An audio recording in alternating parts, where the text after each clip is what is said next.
Hi guys, welcome back. So gabi daghan kay bisita sa Obos guys. Ang tiguang ba si Queen Elizabeth.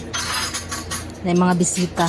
Tapos mga gamit dito sa taas, dito sa bahay ng amo ko. Binaba lahat. Halos lahat ng gamit sa kusina binaba. Kaya mabuti na lang ito at may tumulong sa akin na dishwashing machine. Nakakapagod lang kasi pagbalik sa taas ng mga gamit, tapos madudumi. Walang katulong yung si Queen Elizabeth. Tapos dapat hindi na siya nagdadala ng mga bisita, tapos wala na siyang mga gamit.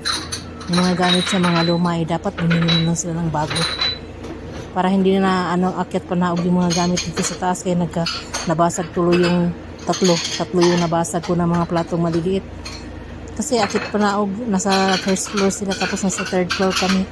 Oo nga, may elevator, pero pagbukas-bukas na mga pintuan kasi mahirap.